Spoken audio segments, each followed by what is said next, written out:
Olá, meu amigo da TV Novo Tempo, você também que nos acompanha pela internet, no canal do YouTube Revivados por sua palavra NT. Que Deus te abençoe muito nesse dia especial, que é sábado, dia de adoração ao Senhor.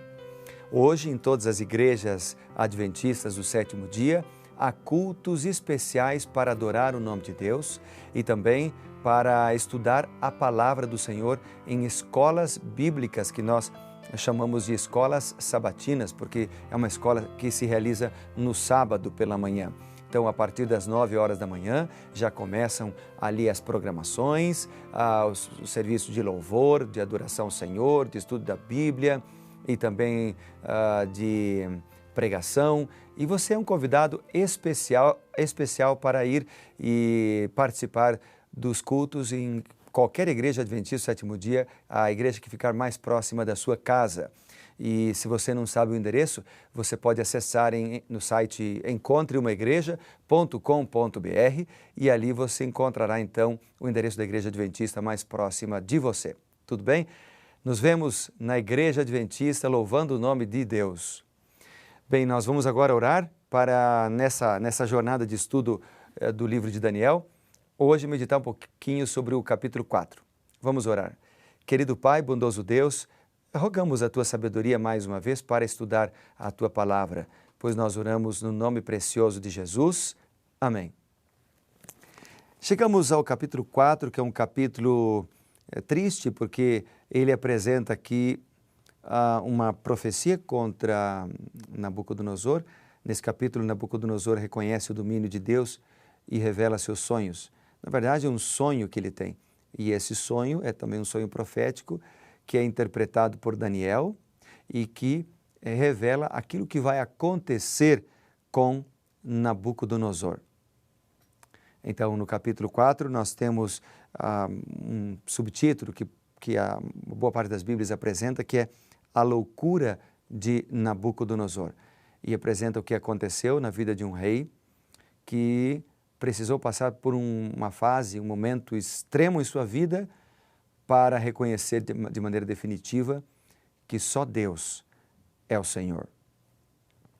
Desde o versículo 1 até o versículo 3, nós temos aqui uma proclamação real de Nabucodonosor com relação ao Deus de Israel, na qual o rei celebra que o Senhor, tudo aquilo que Deus havia feito por ele, e também elogia seu poder e seu domínio universal. O texto diz: o rei Nabucodonosor a todos os povos, nações e homens de todas as línguas que habitam em toda a terra, paz vos seja multiplicada. Pareceu-me bem fazer conhecidos os sinais e maravilhas que Deus, o Altíssimo, tem feito para comigo. Quão grandes são os seus sinais e quão poderosas as suas maravilhas. O seu reino é reino sempre eterno e o seu domínio de geração em geração.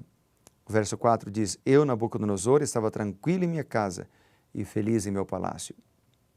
Ele estava sossegado em seu palácio, desfrutando de paz em sua família e prosperando em suas atividades. O verso 5 e 6 ainda dizem: tive um sonho que me espantou e quando estava no meu leito, os pensamentos e as visões da minha cabeça me turbaram. Por isso expedi um decreto pelo qual fossem introduzidos à minha presença todos os sábios de Babilônia para que me fizessem saber a interpretação do sonho. Esse sonho de Nabucodonosor ocorreu mais ou menos 30 anos após o sonho que ele teve lá no capítulo 2, que também o atormentaram. No verso 7, diz a Bíblia: então entraram os magos, os encantadores, os caldeus, os feiticeiros, e eu lhes contei o sonho, mas não me fizeram saber a sua interpretação. Aqui aparece a expressão, eu contei o sonho para eles.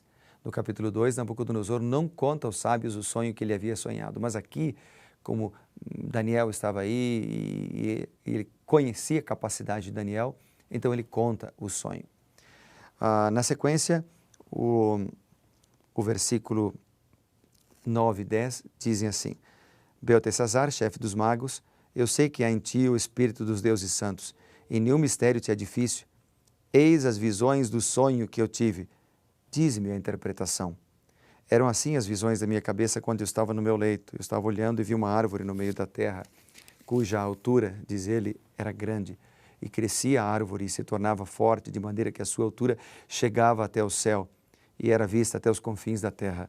A sua folhagem era formosa, o seu fruto abundante, havia nela sustento para todos. Debaixo dela os animais do campo achavam sombra, as aves do céu faziam morada nos seus ramos, e todos os seres viventes se mantinham nela. O texto continua dizendo, verso 13.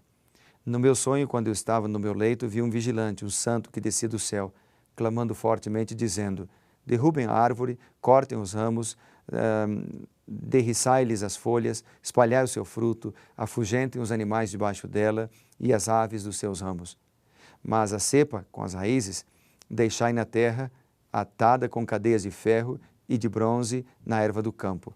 Seja ela molhada de orvalho do céu e da sua porção, seja com animais, a erva da terra. Mude-se-lhe o coração para que não seja mais coração de homem, mas seja como coração de animal. E passem sobre ela 7 tempos. Esta sentença é por decreto dos vigilantes e esta ordem por mandato dos santos, a fim de que conheçam os viventes que o Altíssimo tem domínio sobre o reino dos homens e o que dá, e ele o dá a quem quer, e até o mais humilde dos homens constitui sobre eles. No capítulo 2, Nabucodonosor teve um sonho sobre uma grande imagem da qual ele fazia parte.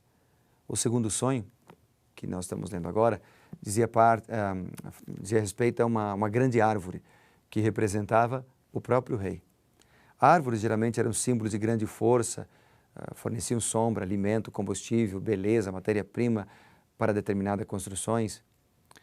Aqui aparece um tronco com suas raízes deixai na terra, o texto diz, com cadeias de ferro e de bronze atai-as na erva do campo, e seja molhado do orvalho do céu, e sua porção seja como a dos animais na grama da terra. Então, a árvore simbolizava uma pessoa. No verso 16 aparece a expressão 7 tempos, que refere-se a anos, meses, semanas, dias, horas.